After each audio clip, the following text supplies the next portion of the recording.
Good morning students. अब तक हमने पढ़ लिया है बाबर के विषय में। बाबर का जो टॉपिक है वो बिल्कुल कंप्लीट हो गया है। तो अब हम पढ़ेंगे प्रथम मुगल सत्ता का अंत और जो है उसकी पुनः स्थापना।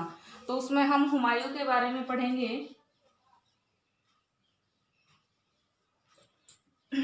हुमायूं का जन्म 1508 में काबुल के किले में हुआ था। बचपन से ही जो है बड़े लाड प्यार से उसका बचपन बीता था। उसके बाद जो है उसको फारसी, अरबी, तुर्की की शिक्षा दिलवाई गई और वो इन भाषाओं का ज्ञाता बन गया। उसके बाद वो उसको सैनिक शिक्षा भी साथ साथ में दिलवाई गई। वो एक अच्छा सैनिक भी जो है, सैनिक के सारे गुण उसमें थे।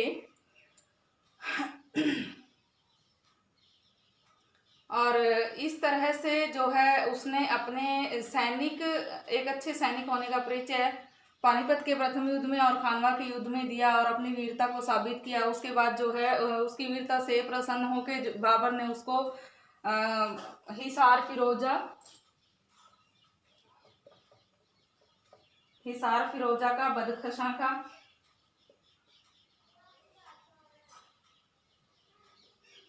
और संभल का जो है सूबेदार तैनात कर दिया। इस प्रकार से अपनी वीरता के चलते जो है उसने इन जागीरों पे उसका हक हो गया और यहाँ पे जो है वो एक सूबेदार के रूप में रहने लगा। तो हिसार फिरोजा, हिसार का पुराना नाम है, आपको बता दूं मैं। और जो है फिरोज शाह तुगलक ने इसको बसाया था। और जैसे ही हम इसके पुराने नाम की या प्रथम नाम की चर्चा करें तो हिसार फिरोजा इसको पहले कहते थे, अब हाँ हम जो है इसको हिसार कहते हैं। तो इन तीनों ही जागीरों को जो है बाबर ने हुमायूं को सौंप दिया और इस तरह से यहाँ पे वो रहने लग गया। तो इसके बाद जैसे ही बाबर की मृत्यु हुई 26 दिसंबर 1530 को, तो उसके बाद बहुत सारे जो बाबर के चाहने वाले थे, बाबर के जो शुभचिंतक थे, उन्होंने हुमायूं को सिंहासन पर बैठने के लिए जो है कहा। और वो उस समय बदख्शां गया हुआ था। बदख्शां से जब वो वापिस आया तो यहाँ पे आकर के उसने देखा कि कैसे बाबर का जो प्रधानमंत्री था उसने मेहदी ख्वाजा को राजा बनने के लिए जो है राज्यारोहण के लिए उकसाया है और मेहदी ख्वाजा भी राजा बनने के लिए बिल्कुल तैयार हैं। तो ये सबसे प्रमुख जो है उसके सामने समस्या आ गई। उसने मेहदी ख्वाजा को युद्ध में पराजित किया और इस पराजय के बाद जो है बाबर के विश्वास पात्रों ने मिलकर 30 दिसंबर 1530 को हुमायूं का सिंहासनारोहण किया, उसका राज्याभिषेक किया। और इस तरह से 30 दिसंबर 1530 को हुमायूं का सिंहासनारोहण हुआ। यहाँ पे वो राजा बन गया दिल्ली सल्तनत का, और दिल्ली की राजगद्दी का। और यहाँ पे वो आप जनता को हुमायूं नया राजा मिल गया। तो जब हुमायूं राजा बना तो उसके सामने मुख्य कठिनाइयां क्या आई, क्योंकि कोई भी व्यक्ति जो राजा बनता है तो उसके सामने कुछ सुविधाएं भी होती हैं और कुछ ना कुछ उसको कठिनाइयों का सामना भी करना पड़ता है। यहाँ पे बाबर की मृत्यु हो गई थी तो साम्राज्य के जो छोटे छोटे टुकड़े थे जो जागीरों के रूप में बटे हुए थे, तो उन जागीरों को किस तरह से एकत्रित किया जाए, ये सबसे बड़ी कठिनाई हुमायूं के सामने थी। सबसे जो है पहले इन कठिनाइयों के बारे में हम बात करेंगे। तो सबसे मुख्य कठिनाई थी उसके सामने एक असंगठित विशाल साम्राज्य, असंगठित विशाल साम्राज्य। बाबर की जब मृत्यु हुई थी तो उस समय पे बाबर ने जो साम्राज्य हुमायूं के लिए छोड़ा था या उसके भाइयों के लिए छोड़ा था, तो बाबर अपने कुछ शब्द कह के जो है यहाँ इस दुनिया से विदा हुआ था। उसने कहा था हुमायूं को कि तुम अपने भाइयों के साथ दुर्व्यवहार मत करना और राज्य को जो है बांट करके तुम लोग आपस में इस्तेमाल करना। यानी कि तुम चारों ही भाइयों का, अस्करी, हिंदाल और हुमायूं, तो तुम चारों ही भाइयों का इस राज्य पे हक है। तो यहाँ पे तुम इसको अपने भाइयों में बांट करके प्रेम पूर्वक रहना। तो यहाँ पे बाबर ने जो है हुमायूं को एक असंगठित विशाल साम्राज्य दिया था जिसका संगठन बिल्कुल भी सही रूप से उसने नहीं किया था। उन जागीरों को जो है संगठित करके एक विशाल साम्राज्य की स्थापना नहीं की थी, बल्कि वो जागीरों के छोटे छोटे टुकड़े ही थे जिन पे क्षेत्रीय राजा शासन कर रहे थे। और उन क्षेत्रीय राजाओं ने धीरे धीरे अपनी शक्ति बढ़ानी शुरू कर दी और अपने आप को आजाद करना शुरू कर दिया। तो सबसे मुख्य कठिनाई हुमायूं के सामने आई उसका जो है असंगठित विशाल साम्राज्य। दूसरी जो मुख्य कठिनाई थी हुमायूं का दुर्बल चरित्र। हुमायूं का दुर्बल चरित्र, उसके चरित्र में सबसे बड़ा दोष था, एक तो नशे का आदी था, अफीम का आदी था और शराब का आदी था। तो नशों में वो इतना डूब जाता था कि उसको ये ध्यान नहीं रहता था कि वो एक राजा है और राज कार्य उसका जो है मुख्य धर्म है। तो इसीलिए सबसे मुख्य कठिनाई साबित हुई और धीरे धीरे उसके राज परिवार में ही उसके प्रतिद्वंदियों का जन्म होने लगा और वो जो है विद्रोह करने लगे। उसके प्रतिद्वंदियों ने उसके भाई के साथ मिल करके साम्राज्य को जो है तोड़ने की, उसको जो है बांटने की प्रक्रिया शुरू कर दी। तो इस प्रकार से हुमायूं का अगर चरित्र, उसका व्यक्तित्व यदि वास्तव में ही जो है बढ़िया होता तो उसके सामने ये मुख्य कठिनाई नहीं आती थी। तो इस प्रकार से तीसरी जो कठिनाई थी हुमायूं के सामने वो थी अपने भाइयों में शासन का बंटवारा करना। शासन का बंटवारा।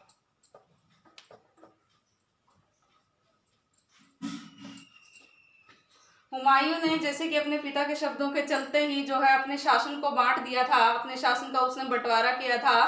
संभल की जागीरें जो है अस्करी को दे दी गई और जो है काबुल के आसपास का जो एरिया था उसने कामरान को दे दिया। उसने जो है आगरा के आसपास का जो एरिया था वो स्वयं ले लिया। इस प्रकार से एक अच्छे जो सैनिक के जो सैनिक को अच्छी एक सेना को तैयार करने के लिए जो उसको क्षेत्र मिलना था वो कामरान के हिस्से में आ गया था। यहाँ पे ये भी जो है मुख्य कठिनाई उसके सामने हुई कि उसके पिता के कहे अनुसार उसको जो है शासन व्यवस्था में बदलाव करने पड़े और उसको बांटना पड़ा। हालांकि यदि उसके पिता की वो बातें नहीं मानता तो वो जो है एक संगठित शासन चला सकता था।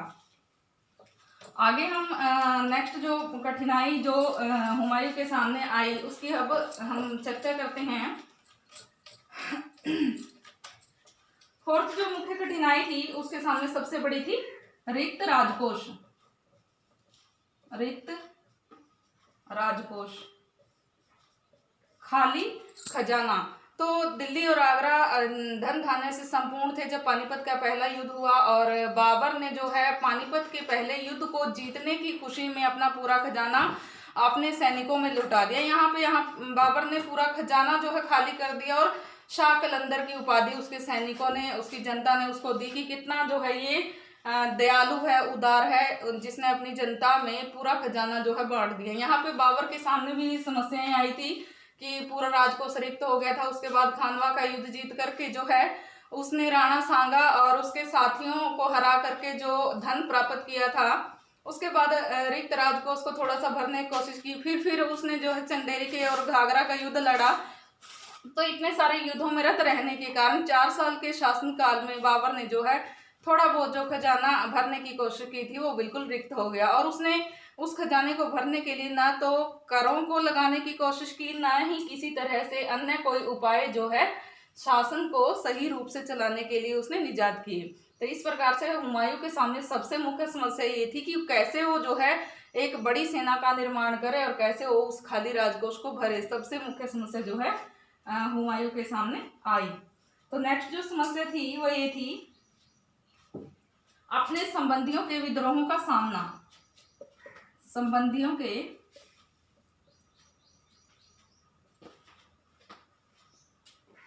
विद्रोहों का सामना। तो यहाँ पे जो बाबर ने अपने साम्राज्य को जो कि हुमायूं ने अपने साम्राज्य को जो कि उसको अपने पिता बाबर से मिला था छोटे छोटे टुकड़ों में अपने भाइयों में बांट दिया था। तो ये सब उसने अपने पिता के आदेश के अनुसार ही किया था। जैसे कि बाबर ने मरते हुए कहा था कि तुम अपने भाइयों से अच्छा व्यवहार करना और उनको भी जो है बराबर का जो हिस्सा देना। तो उसने जो है अपने पिता के कहे अनुसार साम्राज्य को बांट तो दिया था, लेकिन उसके भाई अस्करी और कामरान ने जो विभिन्न विद्रोहियों के साथ मिल करके ऐसी दुष्योजनाएं बनानी शुरू कर दी, ऐसे कुचक्र रचने शुरू कर दिए जिसके कारण जो है उसके संबंधी ही उसके विरोधी हो गए और धीरे धीरे करके कामरान जो है अपने क्षेत्र को बढ़ाने में लग गया, अस्करी जो है अपने क्षेत्र को बढ़ाने में लग गया और उधर हिंदाल ने जो है अपने आप को ही राजा घोषित कर दिया और अपने भाई हुमायूं पे कई बार छोटे छोटे अभियान किए, आक्रमण किए, जिससे कि वो खुद राजा बन जाए और हुमायूं को गद्दी से उतार दे। तो अपने संबंधियों के साथ सौहार्दपूर्ण नीति अपनाने के कारण भी जो है हुमायूं को इस कठिनाई का सामना करना पड़ा और अपने विद्रोहियों के जो आक्रमण थे उनको सहना पड़ा। नेक्स्ट जो कठिनाई थी हुमायूं के सामने, नेक्स्ट जो कठिनाई थी हुमायूं के सामने वो थी अफगानों की समस्या। अफगानों की समस्या, यहाँ पे हम बात कर रहे हैं महमूद लोदी की, जो कि इब्राहिम लोदी का भाई था, जिसको जो है बाबर ने घाघरा के युद्ध में करारी पराजय दी थी और यहाँ पे उसको बिहार से खदेड़ करके बंगाल वो आ गया था। बंगाल के शासक का जो है उसको सहयोग मिल गया था। फिर बंगाल के शासक को और महमूद लोदी को हरा दिया था बाबर ने घाघरा नामक जगह पे। यहाँ पे बाबर का के साथ जो है महमूद लोदी की पराजय हुई थी और बंगाल के शासक के साथ जो है बाबर ने संधि कर ली थी। तो यहाँ से बंगाल से, बिहार से और घाघरा से पूरी तरह से अफगानों को बाबर ने खदेड़ दिया था। लेकिन बाबर की जैसे ही मृत्यु हुई तो उसकी मृत्यु के बाद उन्होंने जो है अपना संगठन बढ़ाना शुरू कर दिया और उन्होंने जैसे ही अपना संगठन बढ़ाना शुरू कर दिया, एक लंबी चौड़ी जो है उन्होंने सेना बढ़ानी शुरू कर दी, जिसका परिणाम ये हुआ कि बाद में जो है हुमायूं के सामने सबसे ज्यादा विकट समस्या आई और हुमायूं को बार बार से अफगानों के विद्रोहों का सामना करना पड़ गया।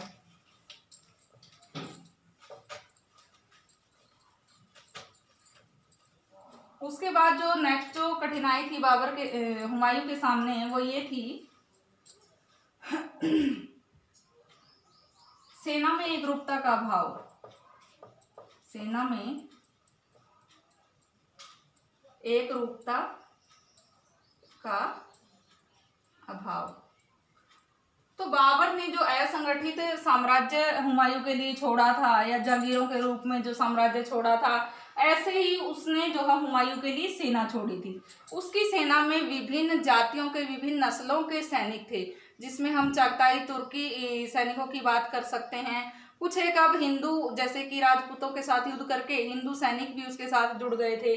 यहाँ पे हम बात कर सकते हैं अफगानी सैनिकों की भी। तो विभिन्न नस्लों के सैनिकों का सेना में भर्ती होना हुमायूं के लिए एक चुनौती थी, क्योंकि वो अलग अलग तरीके से लड़ते थे और जो है उनमें धार्मिक एकता भी नहीं थी। अपने धर्म के कारण जो है वो अलग अलग ही रहते थे। तो इस तरह से एक सेना होते हुए भी जो है वो एकजुट नहीं थी।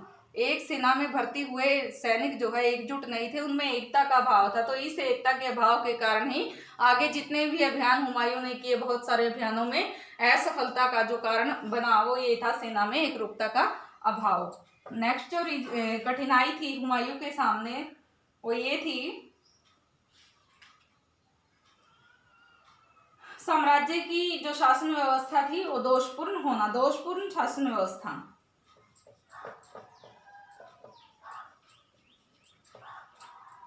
दोषपूर्ण शासन व्यवस्था।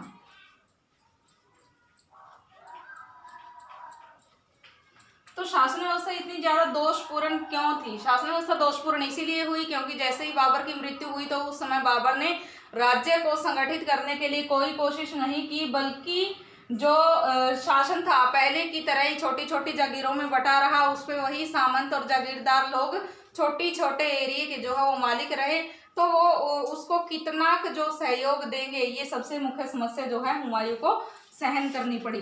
नेक्स्ट जो कठिनाई हुमायूं ने सहन की वो थी राजपूतों का पुनः संगठन, राजपूतों का पुनः संगठित होना।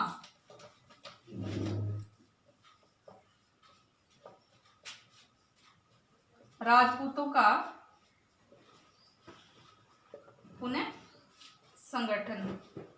तो यहाँ पे हम बात कर रहे हैं, जैसे ही हमने पहले बात की थी कि बाबर ने खानवा के युद्ध में राजपूतों की शक्ति को पूरी तरह से नष्ट कर दिया था।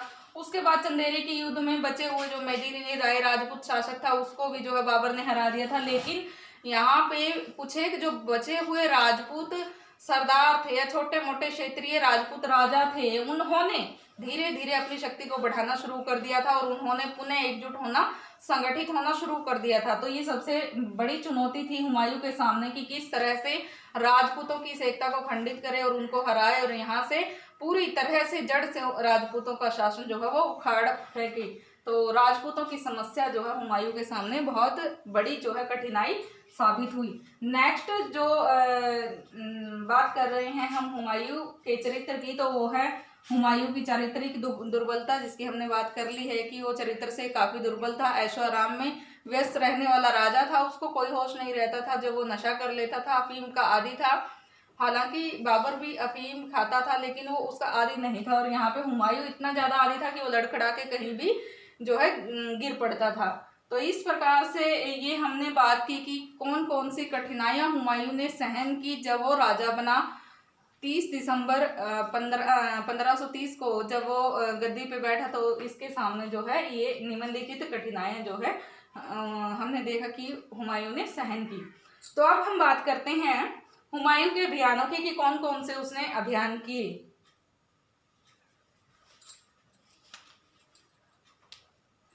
उसके अभियान जो है उसकी भूल साबित हुए, ये जो है इतिहासकारों का कहना है। तो उसके अभियान किस तरह से भूल साबित हुए, क्यों जो है इतिहासकारों ने उसके अभियानों को उसकी भूल कहा है, इसके बारे में अब हम विस्तार से चर्चा करेंगे। हुमायूं के अभियान।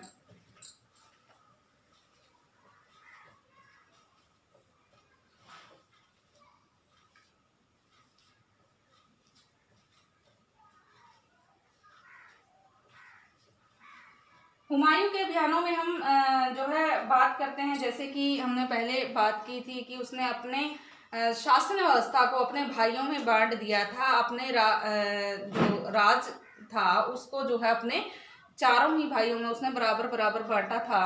तो उसका जो है सबसे उसको उल्टा ही असर सहना पड़ गया। ये उसने जो अपने पिता के बातों के चलते किया था। तो उसका सबसे जो पहला अभियान था वो था कालिंजर पर आक्रमण। कालिंजर पर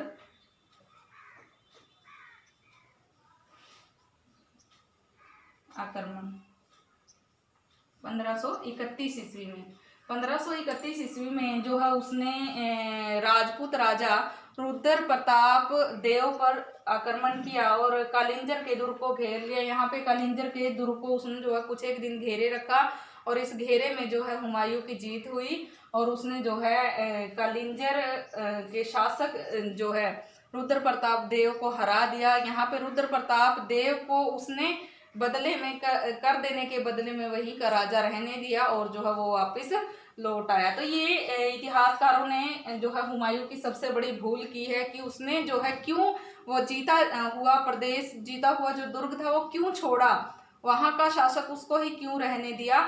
उसकी भूल इसलिए कही गई है क्योंकि थोड़े समय बाद जो है उसने कालिंजर के दुर्ग को अपना जो है अपने आप को कालिंजर के दुर्ग का राजा दोबारा से घोषित कर लिया और हुमायूं को कर देना जो है उसने इनकार कर दिया। तो इतिहासकारों ने सबसे बड़ी भूल जो है हुमायूं की ये कही है। दूसरा जो अभियान था हुमायूं का दोहरिया का युद्ध। दोहरिया का युद्ध। तो दोहरिया का युद्ध जो है 1532 में हुआ था। यहाँ पे दोहरिया का जो युद्ध था, हमने पीछे बात की थी अफगान शासकों की, महमूद लोदी की हम बात कर रहे हैं। महमूद लोदी की अभी मृत्यु नहीं हुई थी। अफगानों की शक्ति को संगठित करने वाला वो अभी एक राजा था। तो दोहरिया नामक जगह पे अफगान सरदार महमूद लोदी की और हुमायूं की टकराव हुआ और यहाँ पे दोहरिया में जो है हुमायूं ने अफगान सरदार महमूद लोदी को हरा दिया। हरा करके जो है उसको वहां से खदेड़ दिया और यहाँ पे वो उसको पकड़ के मार नहीं पाया। ये भी इतिहासकारों ने इसकी जो है एक बहुत ही बड़ी भूल बताई है कि उसको जो है यहाँ पे खत्म कर देना था, जिससे अफगानों की शक्ति पूर्ण रूप से नष्ट हो जाती। तीसरा जो है चुनार का घेरा।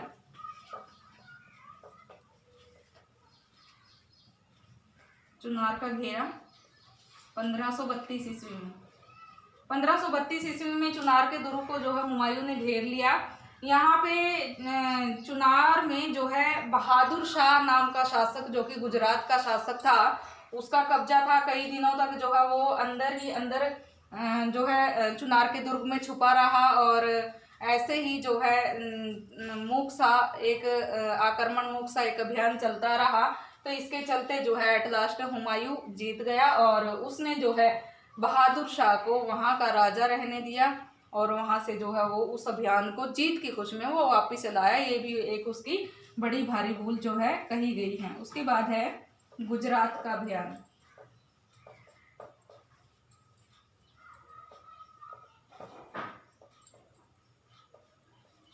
गुजरात का अभियान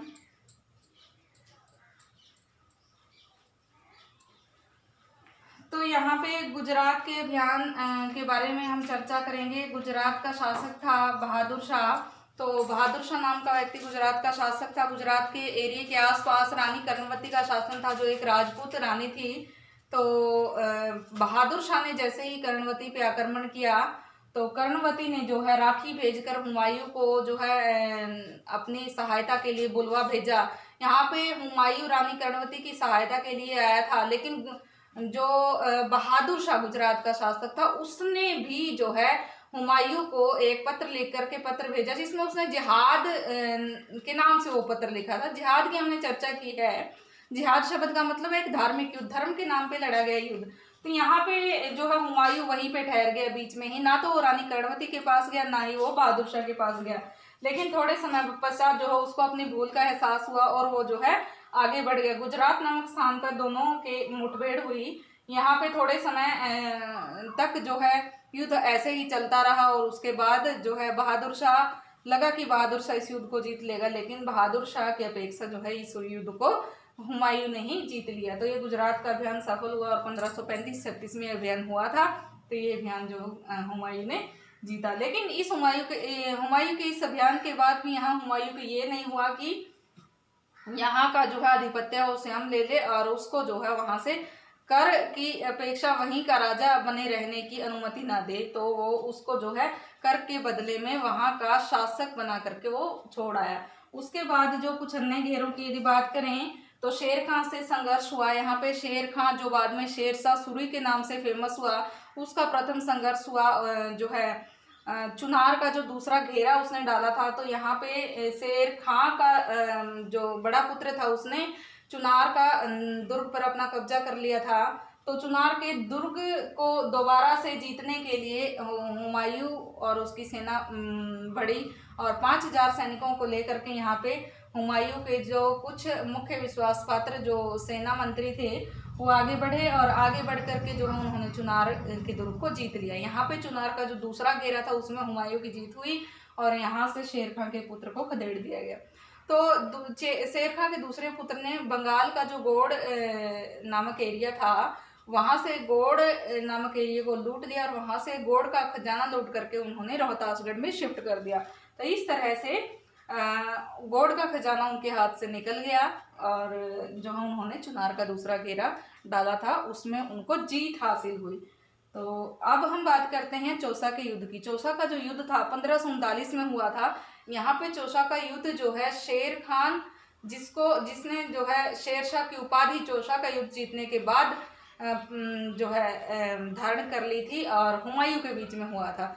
तो यहाँ पे आमने सामने दोनों ही सेनाएं 1539 में कई दिनों तक लगभग 3 महीने तक कहते हैं कि डटी रही और शेर खान की जो सेनाएं थी वो जो है ऊपर के एरिया में थी जो कि टिब्बियाँ सी पड़ती थी और नीचे बिल्कुल जो कि खाई की तरह जो एरिया था उसमें जो हुमायूं की सेनाएं ठहरी हुई थी। 3 महीने के अंतराल के बाद बारिश का मौसम आया और उस बरसात के मौसम में जो है बारिश होने के कारण से हुमायूं की सेना थी वो जो है उसको कीचड़ का अनुभव हुआ और एक दलदल का सा जो है माहौल वहाँ पे बन गया।